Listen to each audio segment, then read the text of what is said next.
Credit can be created. It's not created through the velocity as is commonly believed. It can be created out of thin air.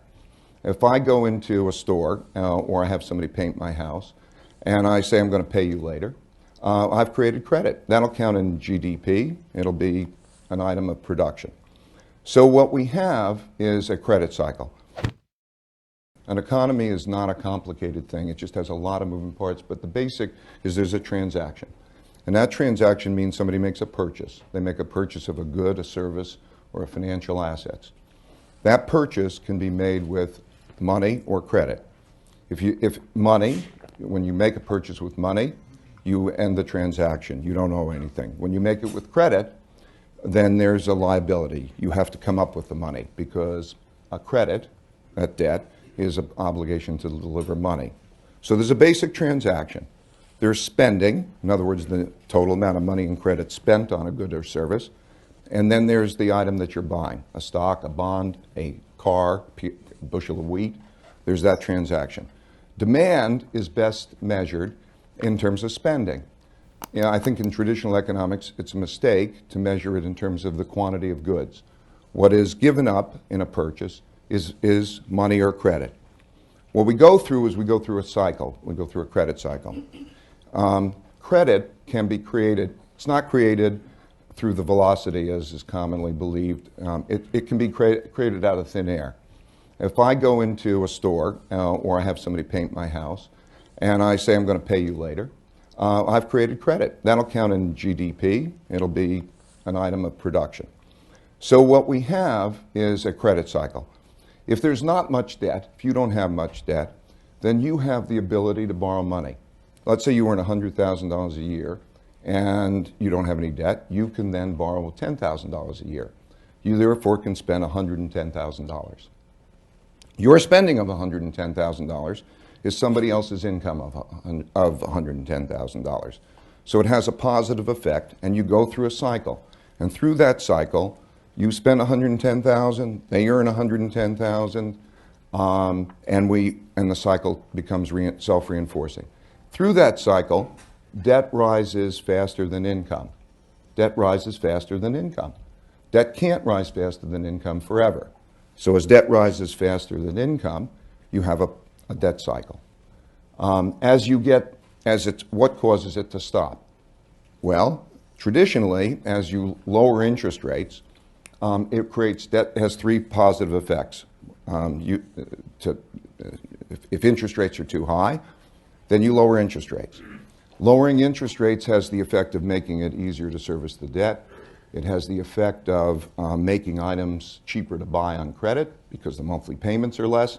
It has a present value effect on assets. So if you lower interest rates and you have something that has a cash flow, let's say a piece of real estate or something, they have a present value effect. It causes those assets to go up. That produces wealth, and that allows more borrowing. And so when you get to a situation where you can't lower interest rates anymore, let's say you hit zero, that part of the cycle ends. So then you go to a deleveraging. Now a deleveraging, deleveraging means that you can't raise debt relative to income anymore. When you can't raise debt relative to income anymore, the cycle begins to work in reverse. So I think the people, if they don't do a very good job of calculating incrementally what the effects are on demand. But let's say you're having debt growth at something like 10%, and you go to a 5% debt growth instead. That has a negative effect on growth. It's the marginal change from that level produces a negative effect on growth. So traditionally in deleveragings, that negative effect that happens let's say Europe is a very classic case. The Spanish banking system is a very classic case, the European banking system. As banks leverage up at a certain rate, and they can't leverage up more than that rate, and they lessen the rate at which they're leveraging it up, it has the effect of beginning a deleveraging. Deleveraging means then the income, the spending, all produces sort of a negative cycle. That produces the beginning of a depression. A depression is the phase of a deleveraging in which there's a combination of austerity and debt restructuring. Because if you have, it's a basic thing, if you have too much debt to service, you've got to do something about it. And when you have too much debt to service and you do something about it, there are a limited number of things that you can do. You can either transfer the debt, you can transfer resources from the rich to the poor, so you can have it transferred, from example, from Germany to Spain. That's one way of dealing with it. The other way is to, you have a combination of austerity and debt restructurings. A debt restructuring means that you lower the debt in one fashion or another. You lower the debt burden to something that you can afford to service because of the income that you produce. Restructurings can take one of three ways. You can either actually write down the debt. You write down the debt, let's say write it down in half, because you could service half. If you service half, but the problem is one man's debts are another man's assets. So when you write it down in half, you have a big negative wealth effect. So you have a negative wealth effect, you can't borrow money, it has that problem. So a restructuring becomes a problem. You could restructure it either in the form of writing it down, or in one way or another, you can lengthen the payments, or you can forcibly lower the interest rate. But some way or another, you've got to get the payments in line for what the cash flows are producing so that you can service that kind of a debt. That's a very painful process. So a depression is the phase of the deleveraging when there's a combination of austerity and writing down debts. So classic depression, 1930 to 1932, March of 1933, we print money. So the third way that you can deal with it is you can print money, essentially what we call print money. The printing of money means that essentially a central bank, debt is a commitment to deliver money. So if a central bank slips into the system a certain amount of money each year, it can make that easier. Think about the debt write-down, that something maybe is a debt, and you say, I'm going to write it down to a level that could be sustainable, and you write it down by 50%. That has a big negative wealth effect. Big deal.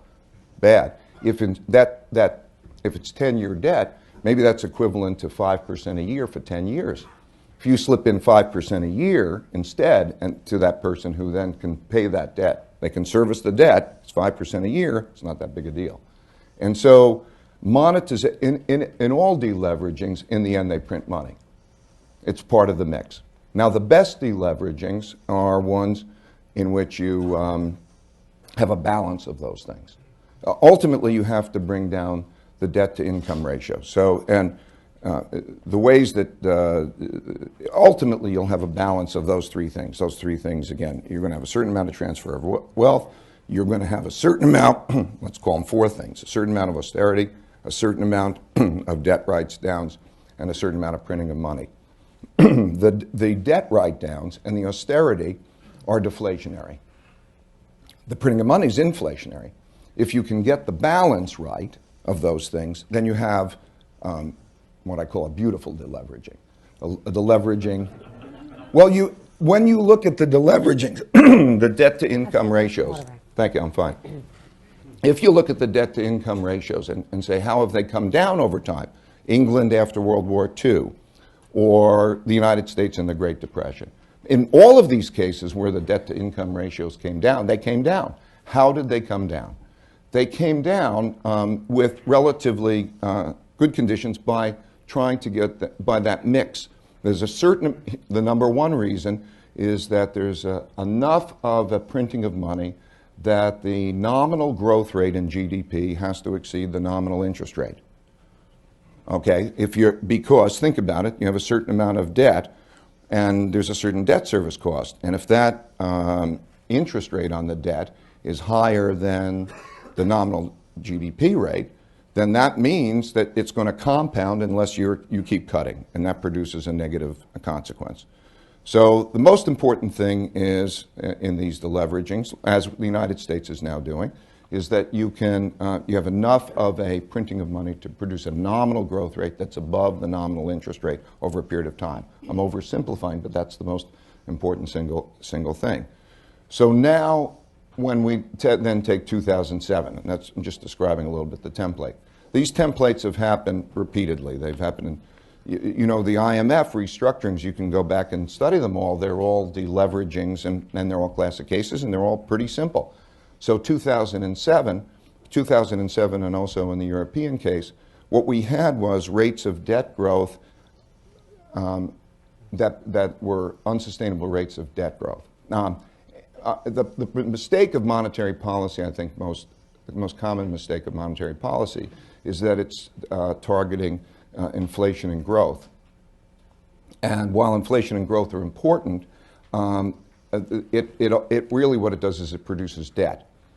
And what it has to pay attention to is debt growth relative to income growth, debt growth relative to sustainability. And so what happens is lots of times you have a lot of debt growth that goes into the purchase of financial assets. And that's a classic bubble. That's worse than, that's a riskier situation than inflation. So you take 2007 or such periods, and you see that there's a lot of debt growth which is accumulating for the purchase of financial assets, and then you look at the financial assets and you say, they will not be able to service that debt. And so that produces a bubble. That's what produced the 1929 bubble. That's what produced in Japan the 1989 bubble, 1990 bubble. That's what produced the 2007 bubble.